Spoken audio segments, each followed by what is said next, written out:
And we're back. What happened is that I received a phone call from Moshe Frank and Rabbi Chaim Palk. So you have to interview this wonderful individual who's running for controller of New York. And even though the race is a long way off, but you have to get him on the air. And I met with him. I actually met him at the Chabad Shluchim conference. And Ish Malavi Jr. is a dedicated public servant, 27 years of experience in government, including 16 years working under 5 New York City controllers in senior advisory and operational capacities. So I want to welcome you to the program and thank you for joining us. Thank you for having me. I really am honored to be here and excited to be sharing my story and my support for the Jewish community and discuss my vision for the office. No, so it's great that you're here, and I know that you love going to Jewish events. I saw you at the one event, and you were going to a different one, and Chaim Pollock I think is your rabbinic advisor, right? Yes, and I send him a big hug. In fact, I've for several years, having been involved in government and in politics for 27 years, I am one of the few politicians when they, the nomenclature in politics, people say, let me talk to my rabbi, or you should get a blessing from my rabbi. I actually have a real rabbi involved in my campaign, and I'm really honored to have him as an advisor. We meet often. Every Monday, we have a conference call, or I go see him in person, and I'm just happy to be part of his family. Over the years growing up in New York City government and in politics, I've worked with so many elected officials, McCall, Hevesy, Tom DiNapoli, Bill Thompson, John Liu, Tish James.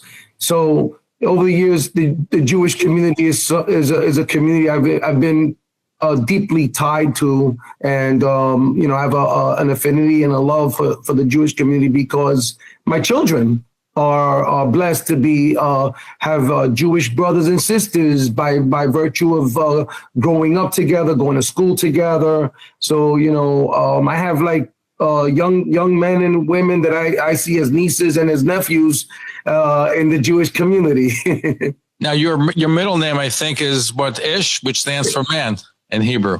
I'm blessed with that. And I would tell people, call me Ismael. My name is Ismael. And they say, is what? So I nicknamed myself early on as a kid in the community. They called me Ish. And one of my colleagues, Judah Engelmeyer, when we used to work together in the McCall administration, he actually told me, that means the man, right? And so I love it that I feel I'm blessed with that nickname. Now, when is the controllers race? It's a full ways off. When is it?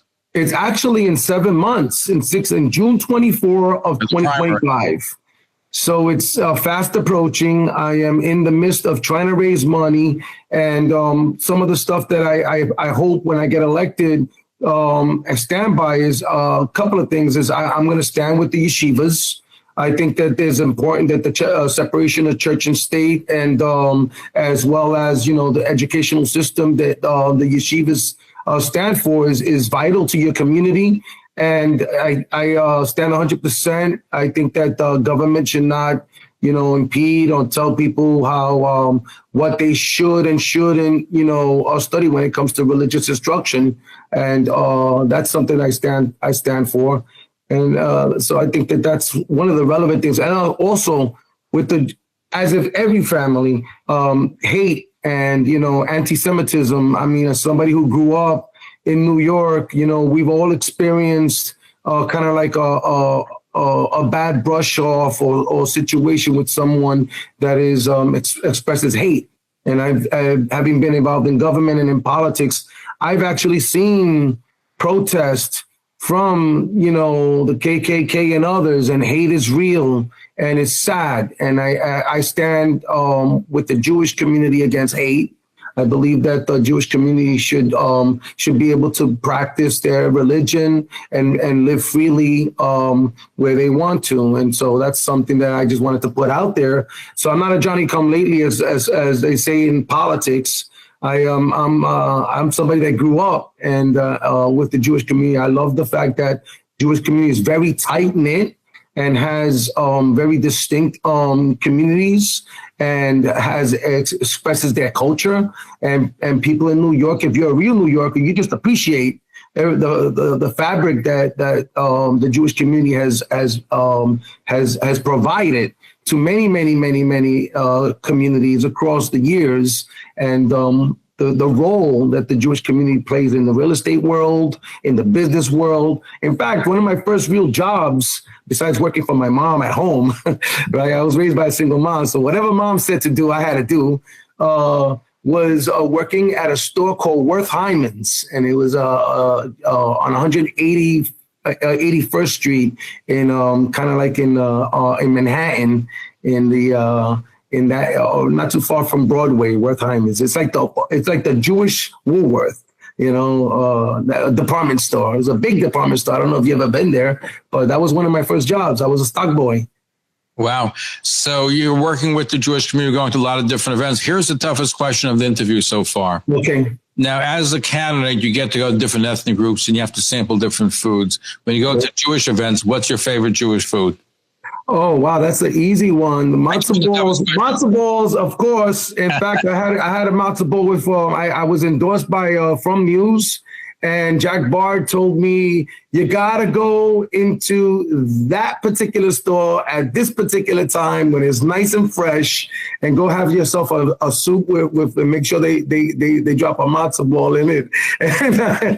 And on that day, I was actually, I went to a Jewish wedding. Ushi Teitelbaum, God bless him. He was getting married, and that day I went out with Jack Bard to that store. And that's when he really took a liking to my story and shared it with his colleagues in the news. So how's it going? Because you have to raise lots of money to run. Yes, it's been a struggle. I'm not going to lie, but nothing's ever come easy.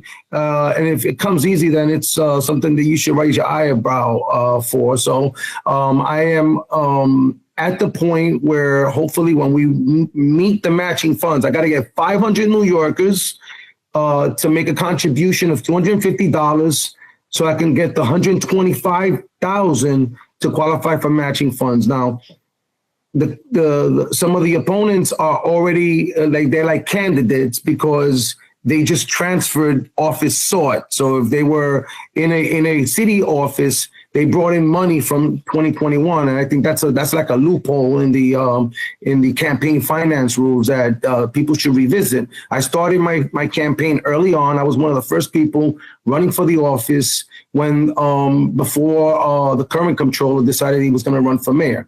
So I was in it. I've been in it from the beginning, practically February, and here come along folks that really don't know how the office works. But I have 16 years. 5 controllers under my belt, and I understand how it works. Just tell our audience who may not be aware, what does the controller do? Okay, that's the best question of the night. And that's the controller's office conducts financial audits. It's responsible for eliminating waste, fraud, and corruption. The controller's office also oversees and monitors the city's budget and in providing input in how the monies are being spent. Right. Aside from that, it defends the prevailing wage and the living wage. And one of the main pieces of the office, it manages the pension systems for the 5 systems. And that's evaluated at least, I heard it was recently, it went up to $290 billion of the 5 pension systems. That is a major piece. It's like the 3rd largest pension system in the country, and there's a lot. It settles cases, the lawsuits, it pays out the settlements anyway, and it has a wonderful staff of professionals, at least 1,100 professionals, and there's so many things that the controllers don't. Does it really need 1,100 people? Because I know they're talking about in the federal government cutting out waste and inefficiency.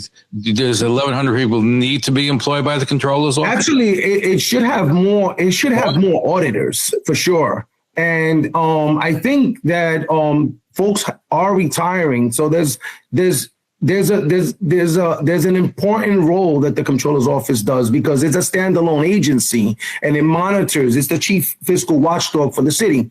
So that's an area where I would not reduce any staff at all because of the important role in overseeing where the money is being spent and making sure that it identifies waste or fraud and to eliminate, any kind of corruption. In fact, that's an area where I think I want to kind of ramp up, which is the audit bureau and the audit unit.